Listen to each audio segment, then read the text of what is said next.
EPAWA meteorologist Bobby Martin here with your outlook for May 28th, 2019. Hope everyone had a wonderful holiday weekend. We are now back into regular mode here with the daily forecast videos and the daily forecasts.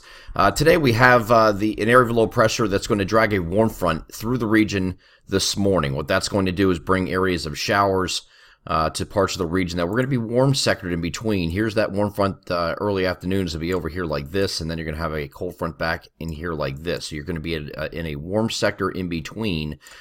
This area of low pressure is right here. That warm sector in between will give you the opportunity for some scattered strong to perhaps severe thunderstorms later this afternoon and evening. It's going to be more so the evening that we're going to be dealing with that, but some might sneak in the very late part of the afternoon, especially for central Pennsylvania. And we're going to get over the NAM right away and show you what that looks like. So first we have the warm front moving through. You're going to have the showers moving through this. And if you might have some embedded heavier rain in here mixed in with some of these showers, so it might not just be showers, but I know the post police will come on there and say, well, it's not really showers here in my house. It's generalized for this entire area. For the general area, most of it will be just showers.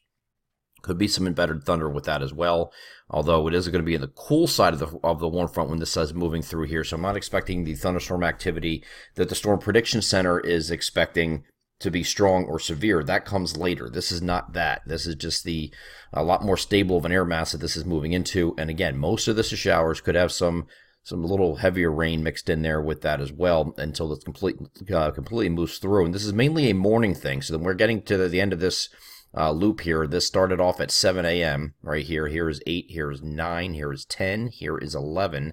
Here is noon. So we're kind of wrapping up when we get to a little bit past noon or right around noon. And the showers kind of taper off after that point. Then you're going to get a break in between. And during that break, you will see at least peaks of sun. The more sun that you get this afternoon will be contributing to the severe weather threat later. So the more sun you get, the more instability you get. And some of the model soundings that I looked at through this this evening are some locations are showing some very high instability values when you get in this warm sector right here.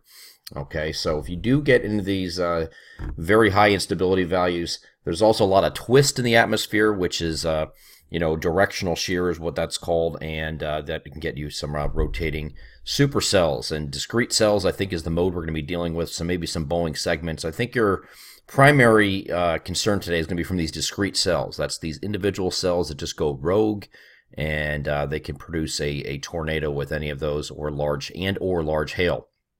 Not a lot of coverage here.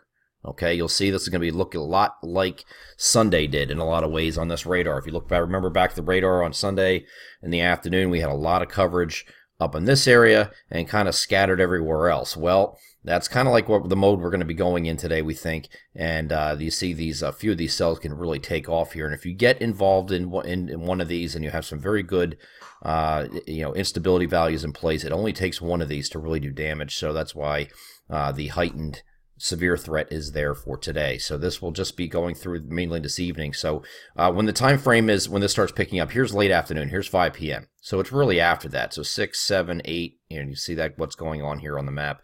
And then that starts to die down during the course of the evening as it moves eastward. So the threat's going to be probably about 5 o'clock to about midnight across the entire region for these stronger storms to move through. And then this moves through.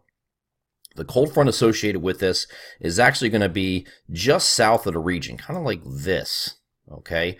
And it's going to hang out just to the south of our region for the next 2 days after that. So that is going to it's going to keep the temperatures warm, but you're going to have a couple waves that are going to move through. All right, the first of which is going to be on Wednesday. Here's the first wave that's riding that boundary. It's going to be a little bit further south, so you could have some scattered thunderstorms late in the day here on Wednesday with this system. And that moves out Wednesday evening and overnight. And then you have a second system. This one's going to take a path a little bit further north. And again, you could have late day scattered showers and thunderstorms with this too. But it's not, the whole day is not washouts on either day. So it looks like it's a later in the day type thing. Late in the day and evening, just enough to mess with the baseball games and outdoor plans that you might have in the evening. So those storms move through overnight. This will have a cold front with it since it is tracking off to the north, and that cold front will push through. And that's going to give us a nice couple of days here on Friday and again on Saturday, where we're expecting Partly to mostly sunny skies both days, and temperatures are not cool, but cooler. We're not in the 80s. We're in the mid to upper 70s for highs instead of 80s. And then once we get to Sunday, we have another frontal boundary that's going to move through. This is another cold front, late day scattered showers and thunderstorms with this as well. And then once that goes through, it sinks off to the south. High pressure moves in, and we're back to mostly sunny skies by the time we get to Monday, and temperatures in the middle 70s, it looks like, for highs on Monday. I'm EPAWA meteorologist Bobby Martridge. That is our outlook for May 28th, 2019. Have a great Tuesday.